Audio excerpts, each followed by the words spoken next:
सत्संगत जी, प्यार से कहना दान निरंकार जी, प्रेम सहित कहबा दान निरंकार जी।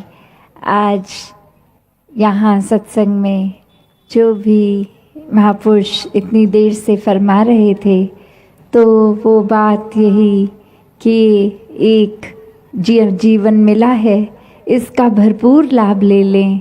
एक ये जो मनुष्य तन मिला है, ये सुनहरी मौका है जहाँ आत्मा का कल्याण हो सकता है और आत्मा की भटकन खत्म करके ब्रह्म ज्ञान द्वारा इस निराकार से जोड़ के इसको कैसे अपना असली रूप जब ये आत्मा जान लेती है, तो हर समय जीते जी भी वो आनंदमयी भक्ति जी कर चलती है और उसके बाद जीवन समाप्त होने के बाद भी कैसे ये मुक्ति की हकदार बनती है।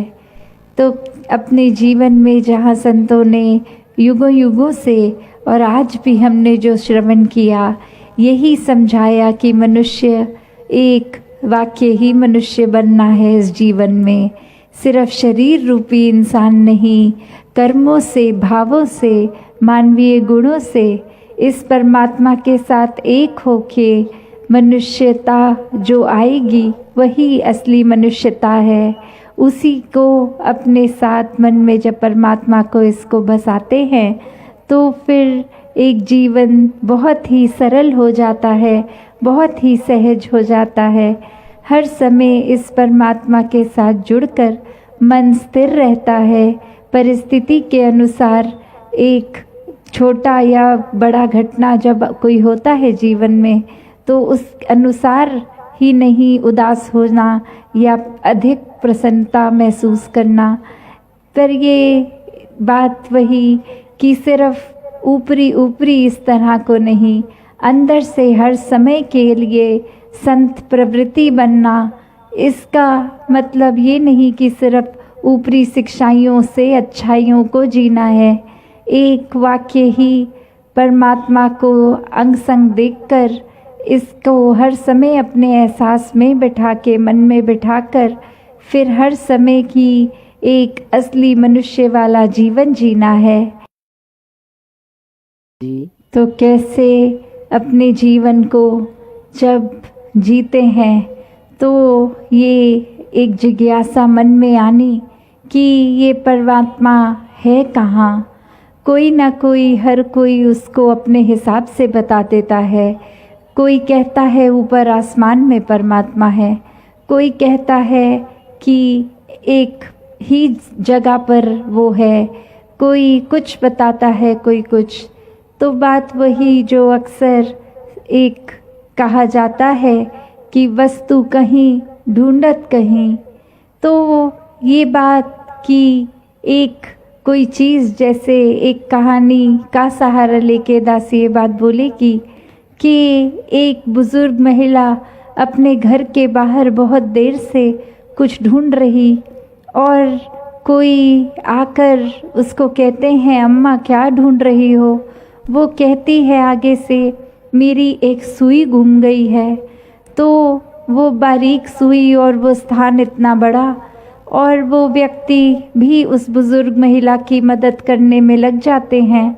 बहुत देर ढूंढने के बाद कहते हैं, हमको नहीं मिल पा रही आपकी सुई। और वो कहते हैं कि वैसे वो जगह एग्जैक्टली कहाँ थी जहाँ से वो सुई आपके हाथ से नीचे गिर गई। तो वो कहती है कि मेरी कुटिया के अंदर गिरी थी। और अब वो इंसान बहुत हैरान, और वो कहता है कि कुटिया के अंदर सुई गिरी थी तो कुटिया के बाहर उसको क्यों ढूंढ रहे हो।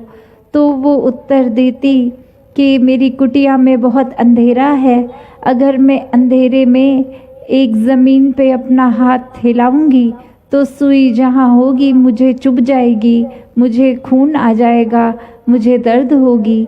तो इसलिए जहाँ बाहर कुटिया के रोशनी है तो वहाँ ही अपनी सुई ढूंढ रही हूँ।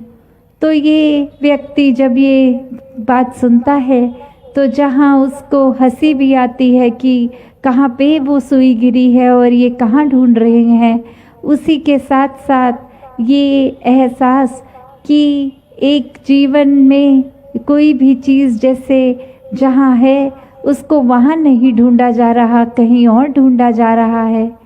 तो एक हम कोई भी धर्म ग्रंथ खोल के देख लें, उसमें क्या बताया गया है कि परमात्मा कहाँ है, तो परमात्मा हर कोई वेद ग्रंथ यही बताता है कि ये तो नज़दीक से भी नज़दीक है, सर्वत्र है, कण कण में है, ये समय के साथ नहीं बदलता, ये अपनी जगह पे स्थिर एक जैसा कायम दायम युगों युगों से है।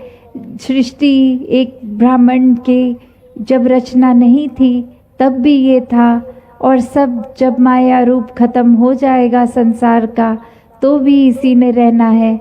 तो कैसे ये जो परमात्मा है इसी के एक असली पहचान, ये सच्चाई है, ये ही एक सच्चाई, बाकी दुनिया की हर चीज़ ने एक बदलते रहना है, सिर्फ इसी ने कभी नहीं बदलना।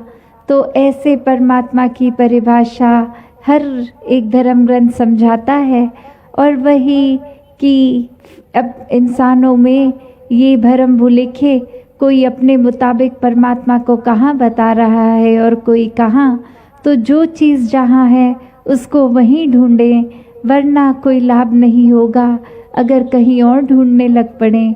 तो ये तो हर समय अंग संग है, हर जगह है, तो जहाँ ढूंढेंगे वहीं है। तो बस बात वही कि सही जगह सिर्फ ये प्रश्न पूछकर कि परमात्मा कहाँ है, और ये ब्रह्म ज्ञान ही है जिसके द्वारा ये निराकार अंग संग दिखाया जाता है। हाँ जी। तो फिर कैसे अपने जीवन में जब ये सच्चाई, ये परमात्मा का जो असली एक रूप है, ये विराट रूप, जब ये एक जीवन में इसको देख लेते हैं, ये जो निराकार जिसका कोई आकार नहीं है, जब इसको देख लेते हैं, इसको समझ के अपने दिल में बसाते हैं, तो फिर इस प्रभु से वाक्य ही असली रूप के इसको प्यार हो जाता है, और इसकी बनाई हुई पूरी दुनिया से प्यार हो जाता है। जैसे अभी हम श्रवण भी कर रहे थे कि यहाँ भद्रक में बहुत ही एकत्व है, तो बात वही कि एक संसार में जब एकत्व बोलते हैं तो वो इस तरह से एक समझाने का भाव रखते हैं कि बहुत सारे लोग हैं, अलग तरह के हैं, और ये जानते हुए कि वो अलग हैं, उनकी जो चीज़ें एक अलग उनको करती हैं, वो देखते हुए, अभिन्नता को देखते हुए, ये मानते हुए कि वो अलग है, फिर उसको अनदेखा करना और हरेक में ये हरेक से प्यार करना। पर संतों की दृष्टि ऐसी होती है, उनको तो अभिन्नता नज़र ही नहीं आती। वो हर शरीर में चाहे शक्ल रूप अलग, पहनना खाना अलग, जिस तरह की भी उनकी बोली भाषा या कोई भी और तरीके का अभिन्नता है, ये संत फिर वो अभिन्नता संतों की नज़र देख ही नहीं पाती। संत तो सिर्फ परमात्मा ही हर एक के शरीर में देखते हैं कि ये सब चलते फिरते परमात्मा है। तो बात वही कि एक नज़र तो ऐसी जो अभिन्नता पहले देखती है, और फिर वो अभिन्नता को ना ये आंख बंद कर लेना उस पे, और एक नज़र ये कि अभिन्नता नज़र ही ना आनी, तो वो फर्क। तो कैसे अपने जीवन में जब अभिन्नताएं हमें नज़र आनी बंद हो जाती हैं, ये ज्ञान की दृष्टि से ही संभव है। ब्रह्म ज्ञान की नज़र से जब हम हर किसी को देखते हैं तो वाकई ही सब एक समान होते हैं। फिर कोई अमीर गरीब नहीं, कोई एक रंग का फ़र्क नहीं, कोई भी तरह की और जो इंसानों ने खुद कारण बना लिए हैं एक दूसरे से नफ़रत करने के, वो सारी अभिन्नताएं ही ख़त्म। तो बात वही कि अभिन्नता ख़त्म करने का ये मतलब नहीं कि सबको एक जैसे बाहरी रूप से कर दें, सबको एक जैसे कपड़े पहना दें, सबकी थाली में एक जैसा खाना डाल दें।